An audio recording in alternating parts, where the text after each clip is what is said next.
Hello साथियों, मैं विपिन लाल श्रीवास्तव पुनः आपके समक्ष हाजिर हूँ। और सभी का ये रिक्वायरमेंट था कि सर मिसलेनियस क्वेश्चन बनाइए। तो मिसलेनियस क्वेश्चन में हमने जो कुछ सिलेक्टेड क्वेश्चन लिया है जो कि आपके जो रिसेंट में आने वाले जो एग्जाम्स हैं उसमें बहुत आपके लिए सहयोगी रहेगा। तो आइए चंद जो है शब्दों के साथ इस जो वीडियो को शुरुआत कर रहे हैं। अब यहाँ एक देखिए सामने घोड़े का फिगर देख रहे हैं, और घोड़ा को जानते हैं कितना मेहनती होता है और कितना एक्टिव होता है। तो उसी तरह से हम लोग को जो है रेस का घोड़ा बनना है। और देखिए उसके नीचे आपको लोगों को लिखे हैं एक छोटा सा 2 लाइन की शायरी। बुलंदियों को छूने की आस रखते हो, बुलंदियों को छूने की आस रखते हो, यह बताओ मेहनत कितनी रात करते हो, मेहनत कितनी रात करते हो। मीन्स भैया हम लोग कौन नहीं चाहता है कि हम टाटा बिरला अंबानी बन जाएं, मोदी जी के पोस्ट पे हम भी बैठ जाएं, लेकिन क्या उनके जैसा आप भी मेहनत करते हो? ये आपको खुद से सोचनी है। और ये जितना भी सफलता और असफलता का खेल है सब इसका खेल है। अगर आप माइंड सेट कर लीजिए कि नहीं इस क्षेत्र में हमको ये चीज करना है, कामयाबी हासिल करनी है, तो आप घोड़ा जैसे रेस को जीतता है उसी तरह से एक दिन आप जो है कामयाबी को जीत कर दिखा देंगे।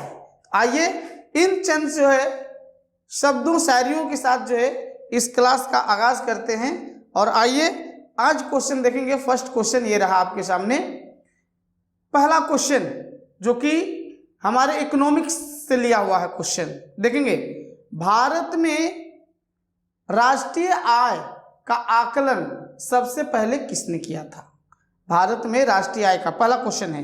नेशनल इनकम जो है उसका जो है आकलन सबसे पहले हमारे देश में किसने किया था? तो ध्यान रखेंगे, यहाँ हम लोग पढ़ेंगे ऑप्शन के हिसाब से देख लेते हैं। तो यहाँ हमारा आंसर हो जाएगा क्या? सी, दादा भाई नौरोजी।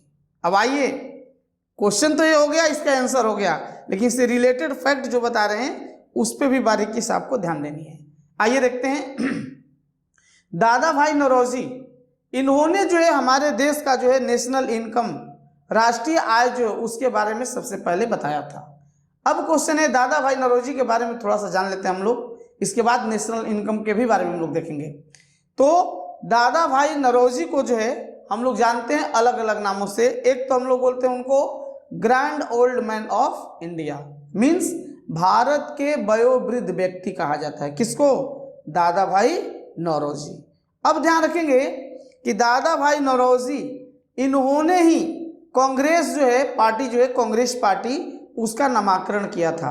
कांग्रेस पार्टी का नामकरण जैसे बच्चा होता है तो बच्चा का नामकरण करते हैं लोग, होता है भाई पहले के समय में। आज के समय में तो भाई कहना ही नहीं है, मम्मी पापा इतने होशियार हैं और जो है गूगल से नाम ले लेते हैं, श्रेयांश, त्रेयांश, कैसा कैसा नाम रखते हैं जिसका प्रोनाउंसिएशन ही नहीं हो पाता है।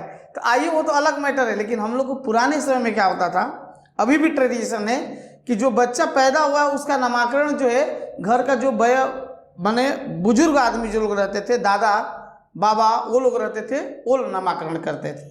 तो याद रखिएगा उसी तरह से भारतीय राष्ट्रीय कांग्रेस का नामकरण किसने किया था? तो ध्यान रखेंगे दादा भाई नौरोजी। अब आइए दादा भाई नौरोजी के बारे में थोड़ा और जानते हैं कि दादा भाई नौरोजी जो है किस धर्म से बिलोंग करते थे। तो ध्यान रखेंगे दादा भाई नौरोजी जो है पारसी धर्म से बिलोंग करते थे। ये सभी जो है आपके लिए इंपॉर्टेंट क्वेश्चन है जो हम एडिशनल में बताएं।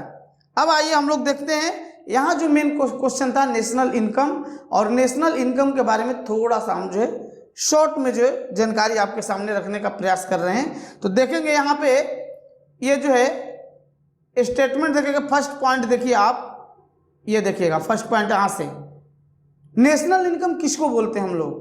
तो एक निश्चित वर्ष में उत्पादित अंतिम वस्तु एवं सेवाओं के कुल मौद्रिक मूल्य को ही हम लोग राष्ट्रीय आय कहते हैं। मीन्स एक वर्ष के, एक फाइनेंशियल ईयर के दौरान मतलब अंत में जो है जितनी कुल वस्तुएं उत्पादित हुई और जितनी सेवाएं हैं उन सबको मिलाकर हम लोग बोलते हैं राष्ट्रीय आय।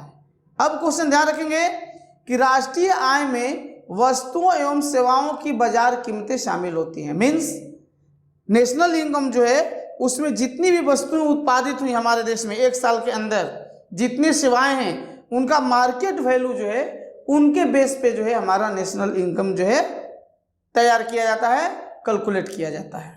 तो ये रहा हमारा नेशनल इनकम का संक्षिप्त में परिचय।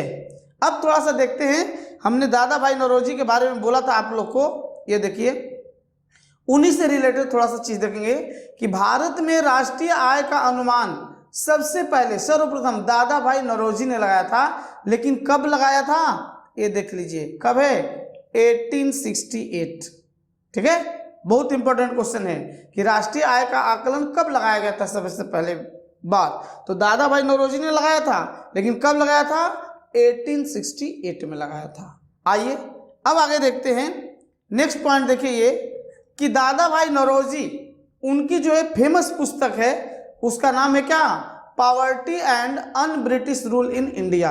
एक क्वेश्चन तो यहाँ हो गया कि poverty and un British rule in India, इस पुस्तक के राइटर कौन है, तो ध्यान रखेंगे दादा भाई नौरोजी। और इसी पुस्तक में उन्होंने नेशनल इनकम का, राष्ट्रीय आय का आकलन किया था। तो देखिए हमने जो आप लोगों के लिए बहुत जो है बढ़िया जो है कंटेंट यहाँ पे देने का कोशिश किया है। एक एक सेंटेंस पढ़ेंगे, उसमें एक दो क्वेश्चन आपको इंपॉर्टेंट क्वेश्चन मिलते जाएंगे। नेक्स्ट देखिए, अब क्वेश्चन है कि एट प्रेजेंट, वो तो दादा भाई नौरोजी ने आकलन किया था, लेकिन अभी प्रेजेंट में जो है हमारे राष्ट्रीय आय का आकलन, हमारे देश का राष्ट्रीय आय का आकलन कौन करता है, तो ध्यान रखेंगे एक संस्था है जिसका नाम है CSO। CSO stands for central statistical organisation, Hindi में उसको बोलते हैं, ध्यान रखेंगे कि उसको बोलते हैं केंद्रीय सांख्यिकी संगठन। तो वर्तमान समय में हमारे देश के राष्ट्रीय आय का आकलन का काम करता है कौन, CSO, सेंट्रल स्टैटिस्टिकल ऑर्गेनाइजेशन, केंद्रीय सांख्यिकी संगठन। अब क्वेश्चन है कि ये जो CSO है जो है केंद्रीय सांख्यिकी संगठन जो है, इसकी स्थापना कब हुई थी, तो देखिए नेक्स्ट सेंटेंस में आपको हमने लिख के दिया है यहाँ पे, ये देखिए 2 मई 1951, 2 मई 1951 को जो है CSO की स्थापना हुई थी। और क्वेश्चन नेक्स्ट और इम्पोर्टेंट है कि CSO जो है केंद्रीय सांख्यिकी संगठन है, इसका मुख्यालय कहाँ है, तो ध्यान रखेंगे इसका मुख्यालय कहाँ है भाई, नई दिल्ली। तो ये जो है फर्स्ट क्वेश्चन से रिलेटेड जो कंटेंट से आपको हमने देने का प्रयास किया, और मैं आशा करता हूं कि ये अगर आप बढ़िया से वीडियो को देखते हैं तो एक साथ, ये तो नाम का रहेगा 10-15 क्वेश्चन, लेकिन 10-15 से आपको जो है 50-100 क्वेश्चन तैयार होंगे। इसलिए बढ़िया से वीडियो को देखिए और अपने दोस्तों में शेयर कीजिए। नेक्स्ट क्वेश्चन की ओर बढ़ेंगे। अब देखेंगे बहुत प्यारा सा क्वेश्चन जो कि अपने हम लोग कॉमन सेंस पे दे सकते हैं, इसका आंसर एकदम इजी क्वेश्चन है। देखेंगे किसी देश का आर्थिक विकास किस पर निर्भर करता है, किस चीज पे निर्भर करता है, हमारा देश है, इंडिया है या कोई भी देश है, उसका जो है इकोनॉमिक डेवलपमेंट जो है, ग्रोथ जो है, वो किस पे डिपेंड करेगा। तो आइए ऑप्शन को देखते हैं। फर्स्ट ऑप्शन है प्राकृतिक संसाधन, मतलब जो रिसोर्सेज है, नेचुरल रिसोर्सेज, बाजार का आकार, पूंजी का निर्माण, और डी में दिया है उपर्युक्त सभी। तो भैया ध्यान रखना, कोई भी देश है तभी विकास करेगा उसके पास अगर प्राकृतिक संसाधन है, नेचुरल रिसोर्सेज हैं, उसके पास बड़ा सा मार्केट है, या जो वो प्रोडक्शन कर रहा है उसको बेचने के लिए उसको जानकारी वाले मार्केट हैं। इसके अलावा उसके पास कैपिटल भी होना चाहिए, पूंजी भी होना चाहिए, तभी वो जो है ग्रोथ कर पाएगा, डेवलप कर पाएगा। इसका मतलब यहाँ इस क्वेश्चन का ऑप्शन हो जाएगा आपका कौन सा, डी। तो ध्यान रखेंगे ऑप्शन डी उपर्युक्त सभी, मीन्स प्राकृतिक संसाधन, बाजार का आकार, पूंजी निर्माण, ये सभी चाहिए किसी भी देश के आर्थिक विकास के लिए। नेक्स्ट क्वेश्चन की तरफ बढ़ेंगे। अगला क्वेश्चन है 3rd नंबर, तीसरा, और ये सब लोग जानते हैं, ऐसा कि नहीं जानते हैं, सब जानते हैं, लेकिन इंपॉर्टेंट क्वेश्चन है, आपके एग्जाम में अक्सर आता है, इसलिए हमारा बताना कर्तव्य है। तो ध्यान रखेंगे WTO, वर्ल्ड ट्रेड ऑर्गेनाइजेशन, हम लोग जानते हैं world trade organisation, world trade organisation, ठीक है, विश्व व्यापार संगठन इसको बोलते हैं हिंदी में, विश्व व्यापार संगठन। अब क्वेश्चन कह रहा है कि WTO विश्व व्यापार संगठन का मुख्यालय कहाँ है। तो ध्यान रखेंगे विश्व व्यापार संगठन का मुख्यालय कहाँ है भाई? तो जेनेवा। कहाँ है? Geneva, option B. अब एक क्वेश्चन यहाँ पूछता है कि जेनेवा जो है विश्व व्यापार संगठन का मुख्यालय जेनेवा, वो किस देश में है? तो ध्यान रखेंगे जेनेवा पड़ता है स्विट्जरलैंड में। कहाँ पड़ता है? स्विट्जरलैंड। और स्विट्जरलैंड की राजधानी कहाँ है बताओ आप? नहीं याद है? नहीं याद है या याद है? फिर भी हम तो बताएंगे ही। स्विट्जरलैंड की राजधानी है बर्न। और बर्न बोले तो दुनिया का डाक जो व्यवस्था है, डाक संघ जो है, उसका मुख्यालय है कहाँ? बर्न। कहाँ? स्विट्जरलैंड की राजधानी। नेक्स्ट क्वेश्चन की तरफ बढ़ेंगे। या अब आइए थोड़ा सा हमारा मन माइंड में आ गया कि नहीं, WTO से रिलेटेड कुछ तथ्य आपको हम बताना चाह रहे हैं। इसको बहुत ध्यान से देखिएगा, बारीकी से देखिएगा। आइए देखते हैं। ये देखेंगे, ये सिंबल आप देख रहे हैं, ये देखिए सिंबल यहाँ है। कर्सर मेरा कहाँ गया? चलिए, ये सिंबल देखिए टॉप में वर्ल्ड ट्रेड ऑर्गेनाइजेशन का सिंबल है। ये यहाँ लिखे भी हमने वर्ल्ड ट्रेड, ये देखिए ये वाला, ये जो देख रहे हैं ना, वर्ल्ड ट्रेड ऑर्गेनाइजेशन का क्या है? मुख्यालय है, मतलब सिंबल है।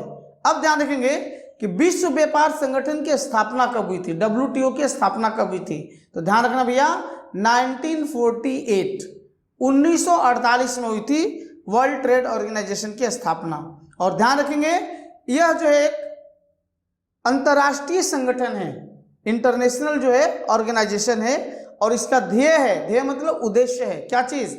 जो इंटरनेशनल जो व्यापार है, अंतर्राष्ट्रीय व्यापार है, उसमें जो है उदारीकरण, या एक तरह से भी बोल सकते हैं कि उसके बीच जो है सामंजस्य स्थापित रखना इसका मेन काम है। किसका? WTO का। अंतर्राष्ट्रीय जो व्यापार है उसमें सामंजस्य स्थापित रखना इसका मूल कर्तव्य है, काम है।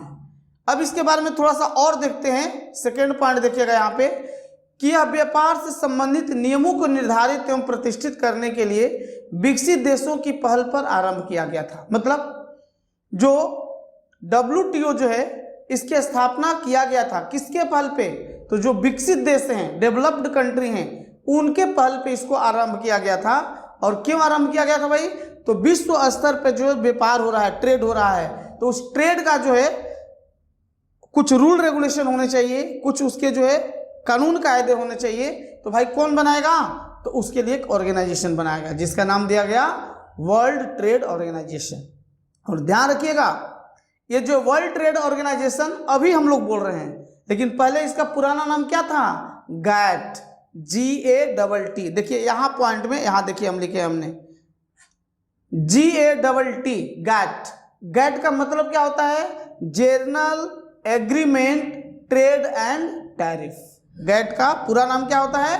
General agreement trade and tariff. और इसी गैट का, पुराना गैट हुआ करता था, इसी गैट का जगह ले लिया किसने?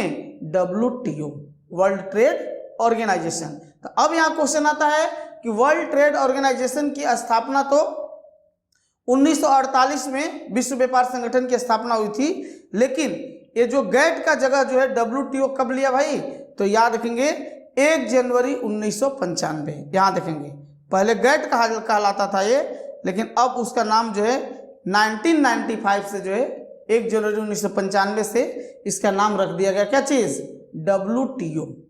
अब इसी में देखिए थोड़ा आगे का लाइन देखिए, यहाँ जो है हम लिखे हुए हैं कि WTO जो है मतलब एग्जिस्टेंस में आया, अस्तित्व में आया किस जो है समिति के सिफारिश पर?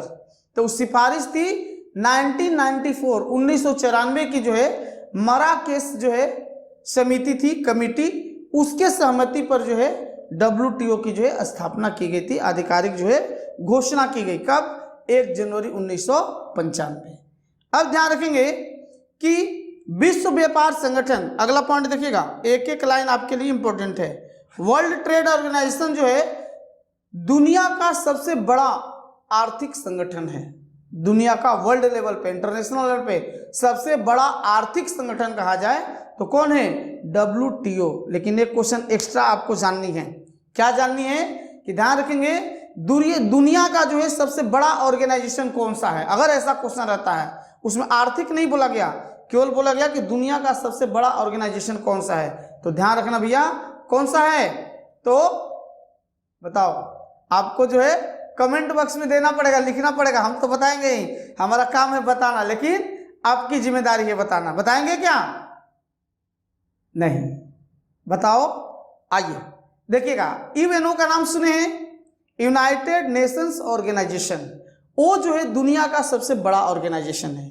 उसके बारे में भी एक हम वीडियो बनाएंगे, पूरे जो है यूनाइटेड नेशंस ऑर्गेनाइजेशन के बारे में, उसकी स्थापना के पीछे क्या मकसद था, ठीक है, और अभी उसके ब्रांचेस जो हैं वर्ल्ड लेवल पे जो है काम कर रहे हैं, उनके बारे में हम समझाएंगे, एक अलग से वीडियो बनाएंगे। तो ध्यान रखिएगा, दुनिया का सबसे बड़ा अंतर्राष्ट्रीय जो है ऑर्गेनाइजेशन है, संस्था है, वो है यूएनओ, यूनाइटेड नेशंस ऑर्गेनाइजेशन। लेकिन आर्थिक स्तर पे कहा जाए, फाइनेंस के मामले में, अगर इंटरनेशनल लेवल पे जो संस्था है सबसे बड़ी है, उसका नाम है WTO, वर्ल्ड ट्रेड ऑर्गेनाइजेशन, जिसका मुख्यालय है कहाँ? जिनेवा। और आखिरी इसके संदर्भ में कुछ तथ्य जो है देख लीजिए कि अभी जो है WTO के सदस्य देशों की संख्या कितनी है भाई? तो ध्यान रखेंगे 164, रट्टा मार के रखिएगा।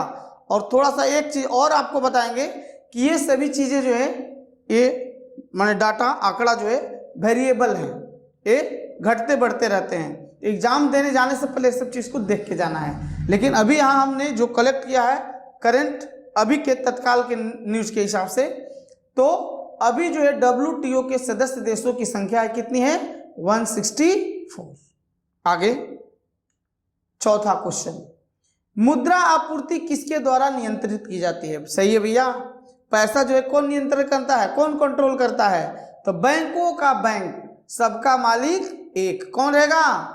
RBI, reserve bank of India. ध्यान रखिएगा, RBI जो है इसको हम लोग बोलते हैं क्या? बैंकों का बैंक। मीन्स हमारे देश में मुद्रा आपूर्ति या बैंक को संचालित करने के लिए जितने भी लॉ एंड ऑर्डर्स बनाए जाते हैं, रूल रेगुलेशंस बनाए जाते हैं, सबको जो है बनाने का काम कौन करता है और क्रियान्वित करने का काम करता है दोनों, कौन? RBI, reserve bank of India. अब यहां देखो आप लोग, मुद्रा से संबंधित जो है आया है पॉइंट, ये देखिए मुद्रा, ठीक है, ये वाला मुद्रा। मुद्रा मतलब करेंसी। तो ध्यान रखिए, एक हमने ट्रिक बनाया है, नीचे में देखिए, ये दिख रहा होगा, ये लाइन को हम अंडरलाइन करते हैं, देखिएगा, ये आपको दिख रहा है, ये देखिए, दिखा? पढ़िए इसको, पढ़ने में कैसा लग रहा है? भारत ने मामा श्री से पाई रुपया। ये क्या चीज है यार? आपके लिए अजूबा है, लेकिन हमारे लिए अजूबा नहीं, आपको बताने के लिए, बनाने के लिए और नया ट्रिक देने के लिए ये हमने बनाया है आपको सेंटेंस। तो ध्यान रखेंगे कि भारत की मुद्रा का नाम, करेंसी का नाम क्या है? रुपया। तो क्या केवल भारत का ही मुद्रा का नाम रुपया है कि और देशों के नाम का है? हाँ है। तो देखिए वही हमने लिखा है, भारत ने मामा श्री से पाई रुपया। यहां देखेंगे, मतलब इतने कंट्री हैं जिनके करेंसी का नाम रुपया या रुपया या रुपया, मतलब इससे मिलता जुलता है। तो ध्यान रखेंगे, तो इसमें पहला देश देख लीजिए, हो गया हमारा क्या? भारत, जिसकी मुद्रा का नाम क्या है? रुपया। इसके बाद देखिए, ने से हो गया नेपाल, मा से मालदीव, और सेकेंड मा से हो गया मॉरिशस। इसके बाद हो गया श्रीलंका, श्रीलंका के बाद हो गया, से होता है सेशेल्स द्वीप, पा से हो गया पाकिस्तान भाई, और ई से क्या हो गया? इंडोनेशिया। इतने देशों की मुद्रा का नाम क्या है? रुपया है। फिर से एक बार बता देते हैं, भारत, नेपाल, मालदीव, मॉरिशस, श्रीलंका, सेशेल्स द्वीप, पाकिस्तान और इंडोनेशिया, इतने कंट्रीज जो हैं उनके जो है करेंसी का नाम क्या है? रुपया है। आइए नेक्स्ट आगे बढ़ते हैं। ये देखिएगा, RBI के संदर्भ में हमने चर्चा किया था कि मुद्रा आपूर्ति का जो है कंट्रोलिंग जो है, नियंत्रण करने वाला कौन है भाई? तो है RBI, reserve bank of India. तो दिल है कि मानता नहीं? दिल मानता नहीं यार, इच्छा करता है कि जितना इस मेमोरी में है सब आपको दे दें, लेकिन करें क्या? हमारे साथ भी लिमिटेशन है। वीडियो लंबा बना देंगे तो जो इंटरेस्टेड पर्सन है 2 4 10 देखेंगे, बाकी सब यार इतना बड़ा वीडियो कौन देखेगा? तो इसीलिए संक्षिप्त में बनाना पड़ता है, लेकिन देखेंगे आगे चल के, जब जैसे आप लोग की इंटरेस्ट बढ़ेगी उस हिसाब से और बड़े बड़े वीडियो बनाएंगे। जिसको फायदा लेना है लेगा, अदरवाइज भाई आप अपना देखो, हमको तो काम करना है। ठीक है, आइए देखिए आरबीआई से संदर्भित है, थोड़ा फास्ट में आपको समझाने का कोशिश करते हैं। ये देखिए आरबीआई के बारे में है कि इसकी स्थापना 1 अप्रैल 1935 को हुई। तो क्वेश्चन आता है कि reserve bank of India RBI की स्थापना जो है कब हुई थी, तो याद रखेंगे 1 अप्रैल 1935। लेकिन किस एक्ट के तहत अगर पूछेगा तो एक साल पहले आ जाइए, 1934 के इंडिया एक्ट के तहत जो है 1934 का जो इंडिया एक्ट है उसके तहत जो है आरबीआई की स्थापना की गई थी। अब क्वेश्चन है कि आरबीआई तो जो भाई पहले क्या थी, एक प्राइवेट संस्था थी, माने प्राइवेट जो है ये बैंक थी। जैसे मान लीजिए अपना एचडीएफसी है, आईसीआईसीआई बैंक है, ये सब बैंकें हैं, ये सब क्या हैं, अभी जो है प्राइवेट सेक्टर में आते हैं। लेकिन आरबीआई जो है इसका जो है राष्ट्रीयकरण किया गया, नेशनलाइजेशन किया, मतलब एक भारत सरकार का उपक्रम बनकर तैयार हो गया। कब, तो याद रखेंगे 1949। ये देखेंगे आज़ादी के 2 साल बाद, 47 में हमारा देश आज़ाद हुआ, 2 साल बाद जो है 49 में जो है आरबीआई का जो है राष्ट्रीयकरण किया गया, मतलब भारत सरकार का क्या हो गया, उपक्रम बन गया। अब देखेंगे अगला पॉइंट आपके लिए जो है लाए हैं यहाँ पे, ये देखिए अगला पॉइंट, ये भारतीय रिजर्व बैंक के वर्तमान गवर्नर जनरल माने कौन है, तो ध्यान रखेंगे एट प्रेजेंट जो है भारतीय रिजर्व बैंक जो है आरबीआई जो है उसके गवर्नर कौन है भाई, तो शक्तिकांत दास, जो कि 2018 में, डेट भी यहाँ पे हमने लिख दिया है 11 सितंबर, देखिएगा 11 सितंबर 2018 को इन्होंने जो है अपना पद संभाला था, अभी जो है कार्यरत हैं ये, ठीक है। अब नेक्स्ट क्वेश्चन है भाई कि इस पूरे इंडिया में आरबीआई के कुल कितने ब्रांचेस हैं, तो ध्यान रखेंगे भाई एट प्रेजेंट जो है हमारे देश में कुल कितने राज्य हैं, तो 28 राज्य हैं और क्या है 8 जो है यूनियन टेरिटरीज हैं, ठीक है, ये याद रखिएगा आप लोग। अब यहाँ क्वेश्चन है कि कुल कितने जो है आरबीआई के ब्रांच हैं, और जनरली ध्यान रखिएगा कि आरबीआई के ब्रांचेस जो होते हैं, जो स्टेट है उसके मुख्यालय मतलब कैपिटल सिटी में ही जनरली इसके ब्रांच रहते हैं। तो एट प्रेजेंट जो है इसके कुल क्षेत्रीय कार्यालय कितने हैं, 29 हैं, 29 हैं। लेकिन अगर पूछता है कि आरबीआई का जो है मुख्यालय कहाँ पे है, तो याद रखेंगे Mumbai, RBI reserve bank of India का मुख्यालय कहाँ है, मुंबई में है। तो 1 जनवरी 1949 को इसका राष्ट्रीयकरण किया गया, 1 अप्रैल 1935 को ये जो है बैंक स्थापित किया गया था आरबीआई। नेक्स्ट, और ये देखिए फिगर, यही है हमारे शक्तिकांत दास जी, जो एट प्रेजेंट जो है आरबीआई के क्या हैं, गवर्नर हैं।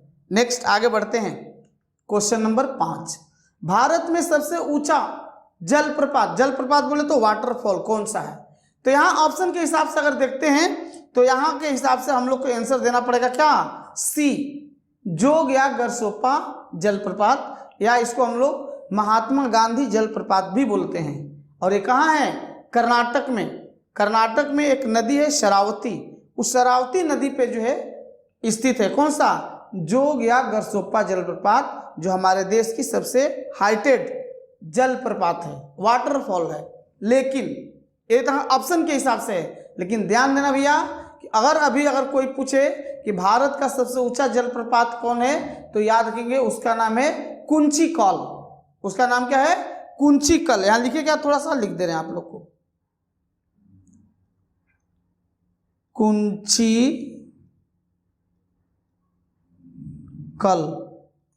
कुंचिकल, ये जो है जलप्रपात जो है ये भी कर्नाटक में स्थित है, ये अभी सबसे ऊंचा है।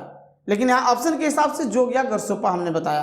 तो ध्यान रखेंगे अगर केवल पूछता है कि भारत का सबसे ऊंचा जलप्रपात कौन है, तो कुंचिकल जलप्रपात कर्नाटक में ही है।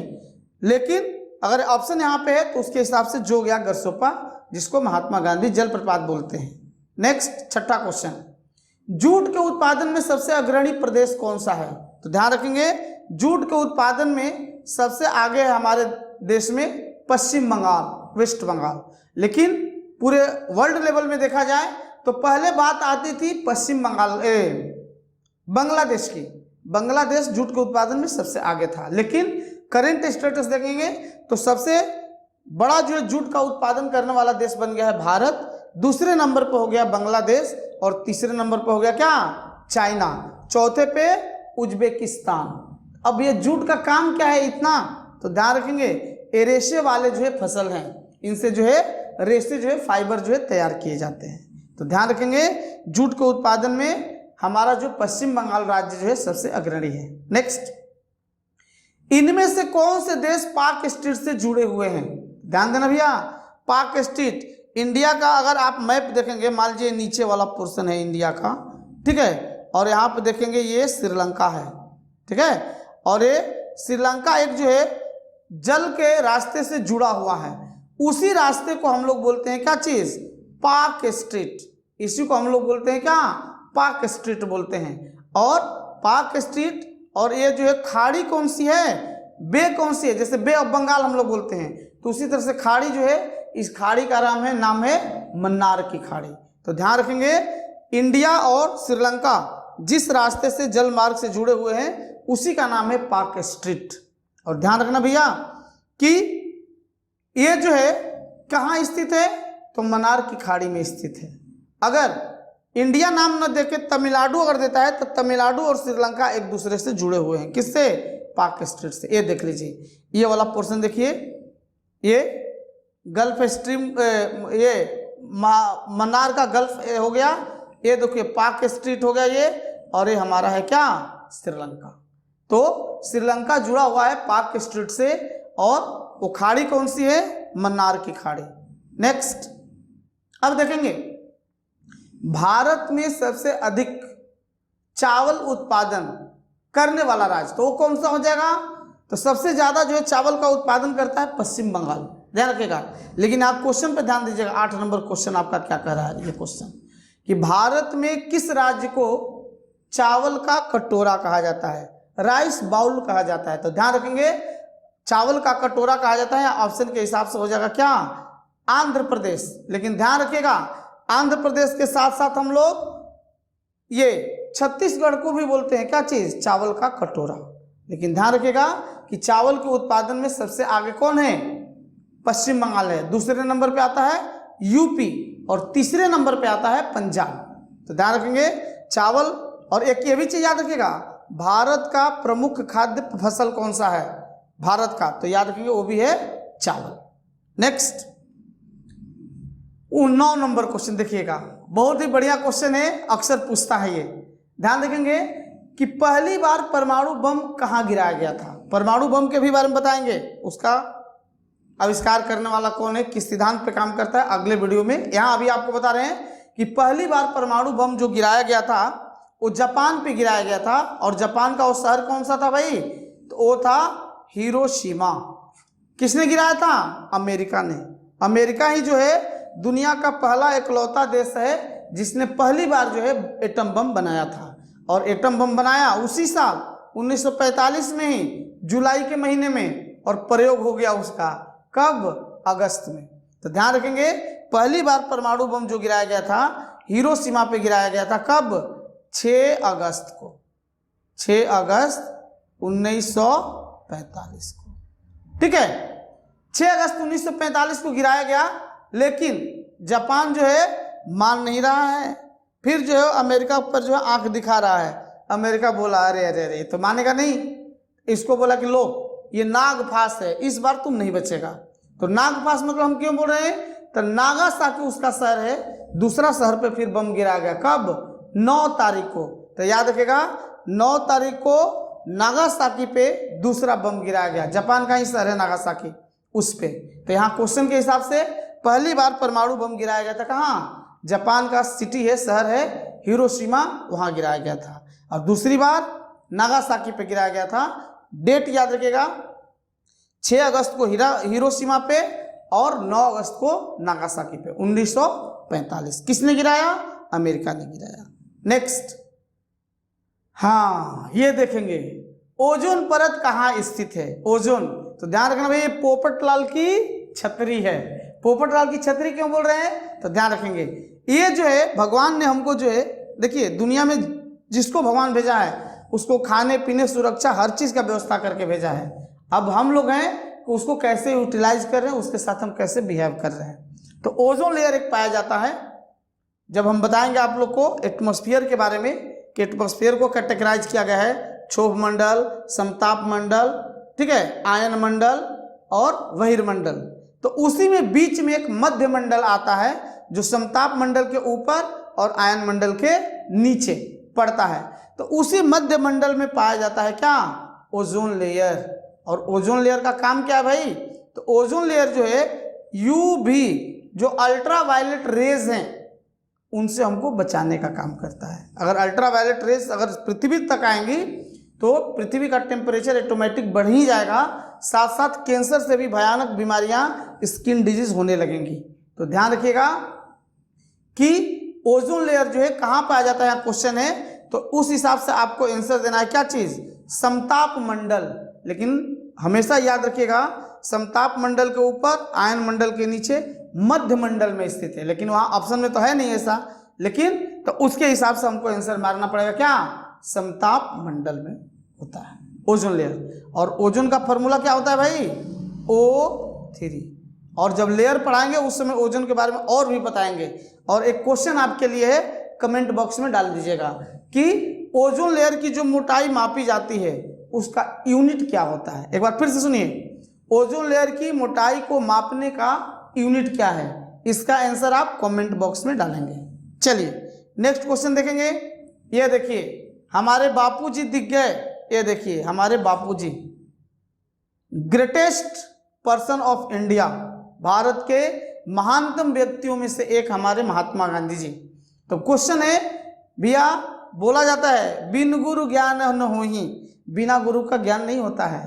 तो इतने बड़े महापुरुष के भी गुरु थे, कौन भाई, तो ध्यान रखिए यहाँ क्वेश्चन है, ये देखिए ये क्वेश्चन नंबर 11, महात्मा गांधी के राजनीतिक गुरु कौन थे। तो याद रखना भैया, यहाँ ऑप्शन के हिसाब से आपको आंसर देना है गोपाल कृष्ण गोखले।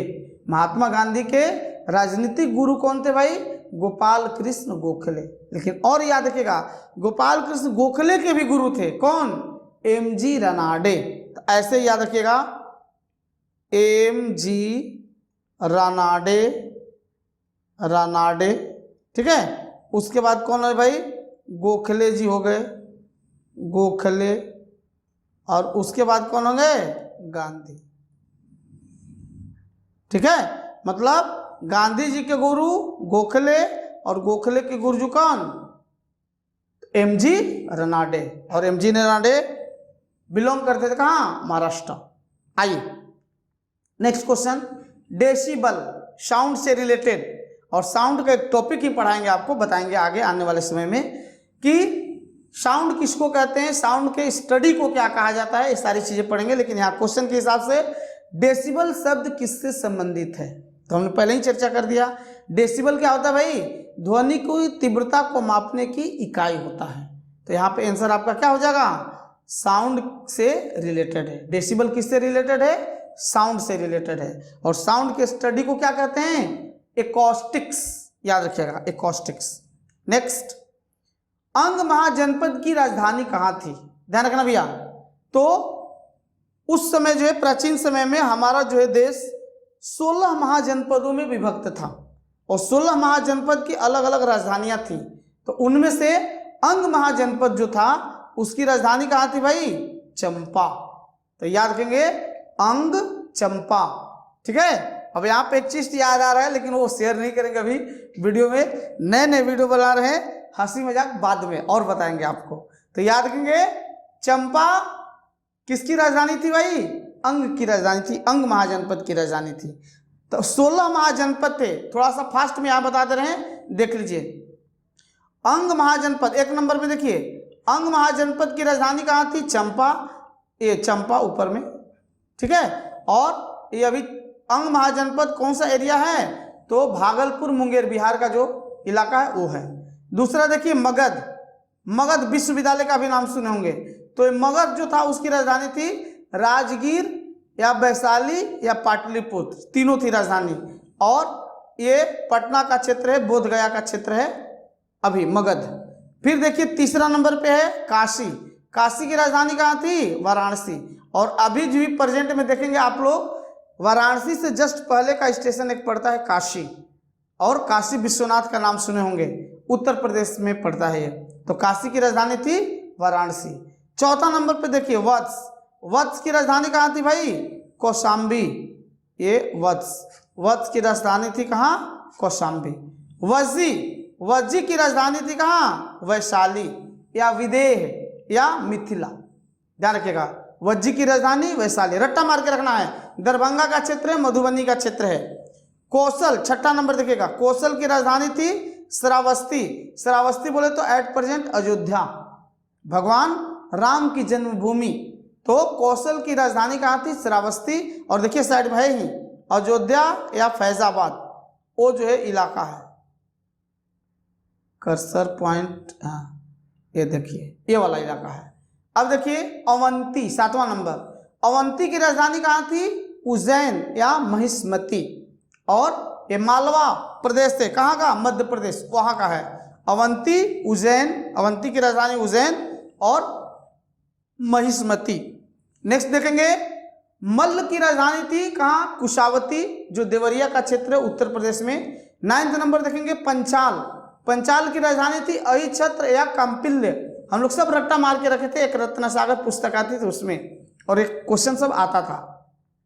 तो उत्तर प्रदेश में ये भी है पंचाल, अहिछत्र, कांपिल्य।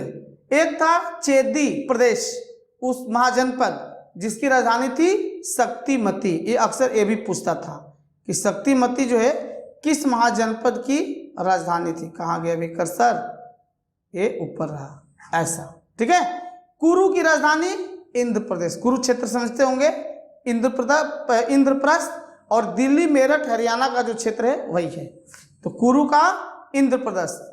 और मत्स्य की राजधानी थी विराटनगर। इसको याद रखिएगा, अक्सर एक कभी कभी क्वेश्चन पूछे था। 12 नंबर का देख लीजिए, ये 12 नंबर, ठीक है। मत्स्य की राजधानी कहाँ थी? विराटनगर, जयपुर और राजस्थान का जो इलाका है वो है।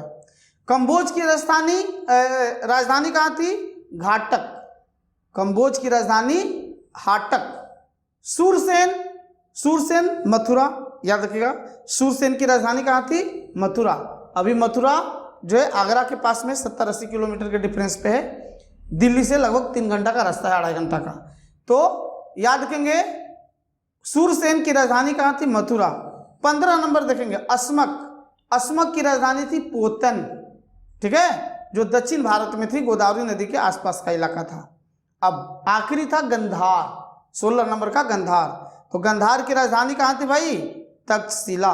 और तक्षशिला का नाम लिए तो हम लोग को पता है कि तक्षशिला जो है सबसे प्राचीन विश्वविद्यालय है, जो पहले भारत में था, लेकिन इंडिया और पाकिस्तान का जब डिवीजन हो गया, हिंदुस्तान पाकिस्तान बट गया, तो तक्षशिला पड़ गया कहाँ? पाकिस्तान में। लेकिन अभी अगर पूछता है कि भारत में सबसे पुराना विश्वविद्यालय कौन सा है, तो याद रखेंगे नालंदा विश्वविद्यालय, ध्यान रखिएगा। नेक्स्ट 14 नंबर क्वेश्चन, शांति घाटी या शांत घाटी, साइलेंट वैली किस राज्य में स्थित है? तो ध्यान रखना भैया, शांत घाटी बोले तो ये जंगल है, फॉरेस्ट है, वन है, कहाँ पे? केरला में। तो साइलेंट वैली कहाँ स्थित है? केरल में स्थित है। यहाँ आंसर आपका हो जाएगा क्या? B, option B. Last question की तरफ बढ़ रहे हैं, सुनामी। और सुनामी का नाम लेते ही अपने अंदर भी सुनामी पैदा हो जाता है। और ध्यान रखना भैया, सुनामी शब्द जो है जापानी वर्ड है, ठीक है। सुनामी जो है जापानी वर्ड है और इसमें टी साइलेंट होता है। अब जो है इस सुनामी शब्द का मीनिंग क्या होता है? तो ध्यान रखिएगा, इस सुनामी शब्द का मीनिंग होता है समुद्र के अंदर, महासागर के अंदर भूकंप पैदा होना, भूकंप का आना। उस भूकंप से क्या होता है कि पानी का उछाल होता है और पूरे जो है इलाके में जो है पूरे पृथ्वी पर जो पानी आता है तहस नहस करता है। और याद रखना भैया, इसी से रिलेटेड क्वेश्चन, पहला ऑप्शन यहाँ का देख लीजिए कि सुनामी का मुख्य कारण क्या है भाई? तो सीधे सीधे हमने समझा ही दिया, समुद्री सतह पर भूकंप, समुद्र के अंदर भूकंप आना, उसी को बोलते हैं सुनामी। अब ध्यान रखेंगे कि रिसेंट में सुनामी जो आया था 2004 में, जिससे सबसे बुरी तरह से प्रभावित होने वाला देश था कौन? इंडोनेशिया। और भारत में भी उसका इफेक्ट आया था। तो याद रखेंगे 26 दिसंबर 2004 को इंडिया में सुनामी आया था। हमको तो हमेशा याद रखेगा, इसलिए रहेगा कि हमारा भाई जो उसी दौरान ट्रेनिंग करके चेन्नई से एयरपोर्ट से आ रहे थे और बोल रहे थे कि एकदम ट्रेन एकदम धीरे धीरे चल रही थी, ट्रेन के चक्के पे जो है पानी के जो है मतलब लहर जो है धक्का मार रहा था, लगता था कि ट्रेन कहीं पलट मत जाए, वैसे करते करते वो घर पहुंचे थे। तो ध्यान रखेंगे 26 दिसंबर 2004 को लास्ट जो है सुनामी आया था, जिसमें जो है इंडोनेशिया जो है बुरी तरह से प्रभावित हुआ था, भारत में भी उसका कुछ प्रभाव आया था। तो ध्यान रखेंगे सुनामी का मतलब होता है समुद्र के अंदर जो है भूकंप का आना। आइए आज की सेवा यहीं पे समाप्त करते हैं। जय हिंद, जय भारत, धन्यवाद।